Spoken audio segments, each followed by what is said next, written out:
नमस्कार, मैं मनीष शर्मा। न्यूज़ 21 देख रहे हैं आप। अपना यूपी बुलेटिन में आप सभी का स्वागत है। खबरों की शुरुआत करेंगे। खबर आ रही है प्रतापगढ़ से।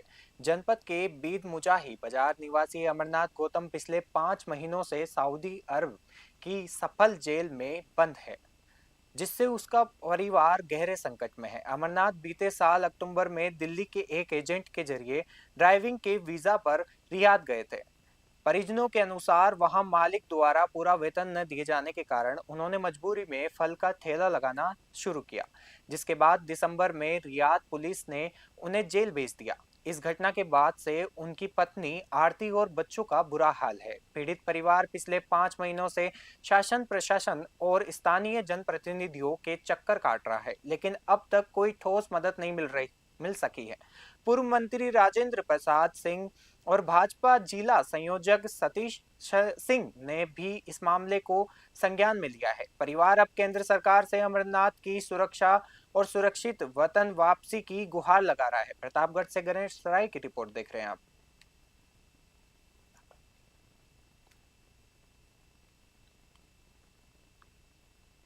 अभी विगत एक हफ्ते पहले हमको पता चला कि सऊदी में बंद है, तो हमने इस बात को अवगत माननीय मंत्री मोती सिंह से कराया।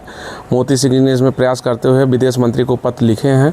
इसी हफ्ते में 13-14 मई को जाके विदेश मंत्रालय, विदेश मंत्री, विदेश दूतावास से मिलेंगे और उनका पूरा प्रयास है कि जल्द से जल्द। जेल में है साहब, हमको इतना ज़्यादा कुछ पता नहीं है। फोन हमरे लगे नहीं आवत है, सही से हम बात नहीं कर पावत है।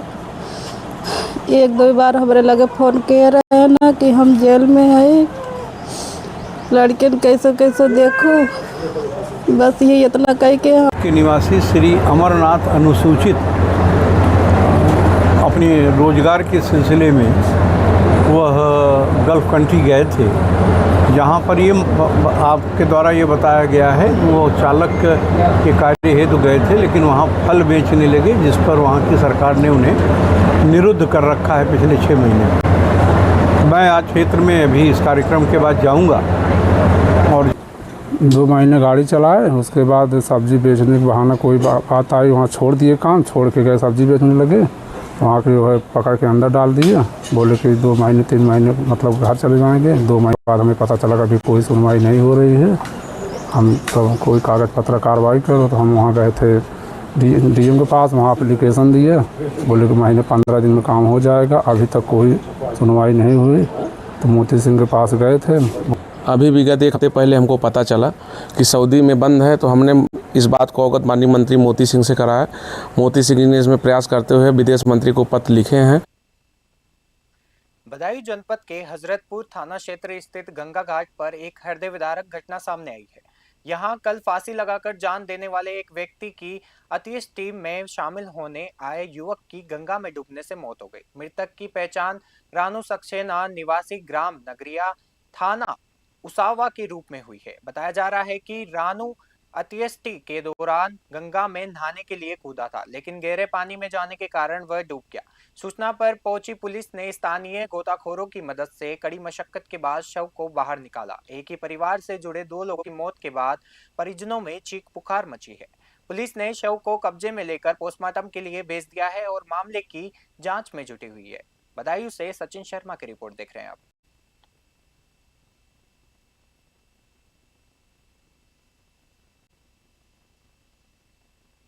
जनपद के नागफनी थाना क्षेत्र के अकबर कंपाउंड में रविवार तड़के बदमाशों ने लूट की एक बड़ी वारदात को अंजाम दिया। सुबह करीब 3:30 बजे हथियारों से लैस बदमाश एक पीतल कारोबारी के घर में घुस गए और पूरे परिवार को गन पॉइंट पर लेकर बंधक बना लिया। बदमाशों ने जान से मारने की धमकी देकर घर में रखी लाखों की नकदी और जेवर लूट लिए और फरार हो गए। नगर के बीचों बीच हुई इस दुस्साहसिक घटना से इलाके में सनसनी फैल गई। सूचना मिलते ही एसपी सिटी कुमार रणविजय सिंह भारी पुलिस फोर्स के साथ मौके पर पहुंचे और पुलिस ने फोरेंसिक टीम की मदद से घटनास्थल से साक्ष्य जुटाए हैं और आसपास लगे सीसीटीवी कैमरों की जांच की जा रही है। पुलिस का दावा है कि जल्द ही आरोपियों को गिरफ्तार कर लिया जाएगा। मुरादाबाद से ब्यूरो रिपोर्ट देख रहे हैं आप। नागफनी थाना क्षेत्र का एक प्रकरण आज मॉर्निंग में घटना घटी है, जिसमें ये अकबर कंपाउंड है। यहाँ पे एक व्यक्ति हैं, उनके घर में बड़ी आसानी से कुछ लोग अंदर घुस गए थे उनके पूरे मतलब मकान में दो बहुत ही digital lock, modernize digital lock थे। उसको उन लोगों ने खोल करके उनके घर में प्रवेश किया और भय दिखा करके उनके कुछ रुपए ले गए हैं। और उसके बारे में हम लोगों को जैसे ही जानकारी हुई तो ये थाना के बगल में ही एक घटना। सीतापुर शहर में सोमवार को सोमनाथ स्वाभिमान पर्व के उपलक्ष्य में एक भव्य कलश यात्रा का आयोजन किया गया। श्रद्धा और सांस्कृतिक एकता की प्रतीक ये यात्रा पुलिस लाइन गेट संख्या 1 से शुरू होकर बाबा जंगलीनाथ मंदिर तक पहुंची। यात्रा में 251 कलशों के साथ महिलाएं भक्ति गीतों पर झूमती नजर आई, जिससे पूरा वातावरण शिवमय हो गया। इस धार्मिक उत्सव में नगर विकाय राज्य मंत्री राकेश राठौड़, गुरु विधायक ज्ञान तिवारी, जिला अधिकारी राजा गणपति आर और भाजपा जिला अध्यक्ष राजेश शुक्ला सहित कई गणमान्य लोग शामिल हुए। मार्ग में जगह जगह पुष्प वर्षा और जलपान से श्रद्धालुओं का स्वागत किया गया। आयोजकों के अनुसार इस पर्व का मुख्य उद्देश्य समाज में सांस्कृतिक चेतना जगाना और नई पीढ़ी को अपनी परंपराओं से जोड़ना है। सीतापुर से विशेष अवस्थी की रिपोर्ट देख रहे हैं आप।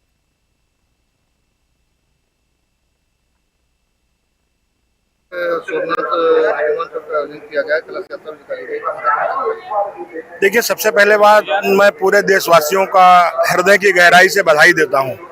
सोमनाथ जी जो हमारे 12 ज्योतिर्लिंग में है, सौराष्ट्र सोमनाथ है। सोमनाथ प्रथम ज्योतिर्लिंग है। महाराजा दक्ष के दामाद चंद्रदेव द्वारा स्थापित उनको श्राप लगा था, उस कारण उन्होंने तपस्या किया था और उस ज्योतिर्लिंग की स्थापना हुई थी। मुगलों ने 17 बार आक्रमण किया और 1026 में उसको पूरी तरीके से ध्वस्त किया गया। आज निश्चित रूप से भारतवर्ष के लिए बहुत महान दिन है। भारतवर्ष के सभी लोगों को बहुत बहुत बधाई। भारत माता के सभी हमारे भाइयों बहनों, माताओं बहनों सभी को बहुत बहुत बधाई कि निश्चित रूप से लाखों साल पहले भगवान चंद्रदेव जी को जब अभिशाप हुआ था तो उनके द्वारा ये सोमनाथ जी के मंदिर की स्थापना हुई थी। और सोमनाथ मंदिर की स्थापना के बाद में निरंतर पूजा अर्चना चलती रही, लेकिन मुगलों के द्वारा जो आक्रमण किए गए, मोहम्मद गजनवी और इनके द्वारा जो 17 बार आक्रमण किए गए, उन 17 बार आक्रमण के बाद में क्षतिग्रस्त करने का प्रयास किया गया है। एटा जनपद के कोतवाली देहात थाना क्षेत्र अंतर्गत नगला प्रेमी गांव में एक विवाहिता का शव संदिग्ध परिस्थितियों में फांसी के फंदे पर लटका मिलने से सनसनी फैल गई। मृतका की पहचान पूनम के रूप में हुई, जिसकी शादी करीब 5 वर्ष पूर्व गांव के ही निवासी गोविंद के साथ हुई थी। घटना के बाद से ही ससुराल पक्ष के सभी सदस्य मौके से फरार है। सूचना मिलते ही पुलिस मौके पर पहुंची और शव को कब्जे में लेकर पोस्टमार्टम के लिए भेज दिया। मृतका के पिता शीश पाल और अन्य परिजनों ने ससुराल पक्ष पर गंभीर आरोप लगाए हैं। फिलहाल मौत के सही कारणों का पता नहीं चल सका है। पुलिस मामले की गंभीरता को देखते हुए फरार ससुराली जनों की तलाश और घटना की विस्तृत जांच में जुटी है। एटा से इराज अली खान की रिपोर्ट देख रहे हैं आप। ये लड़की फांसी पर लटकी हुई मिली थी। आपकी बेटी? हाँ। क्या नाम था? पूनम। पूनम। कितनी उम्र थी? करीब 25-26 साल। अच्छा, कहाँ पे शादी हुई थी? कितने साल पहले शादी हुई थी? नगला प्रेमी। नगला प्रेमी में शादी हुई थी। कितने साल पहले? 6 साल पहले। घटना क्या हुई है? अब ये फांसी पर लटकी हुई मिली है हमें। तो आपको सूचना कहाँ से मिली? किसी ने? सूचना गाँव वालों ने दी थी किसी ने। क्या बताया आपको? क्या लड़की ने फांसी लगा ली है। फिर आप वहाँ पहुँचे? हाँ। क्या हुआ फिर? मौके पर कौन मिला आपको? क्या पता चला? घर वाला कोई मिला नहीं वहाँ पे। ये लड़की। यूपी बुलेटिन में फिलहाल के लिए इतना ही। देखते रहिए न्यूज़ 21। नमस्कार।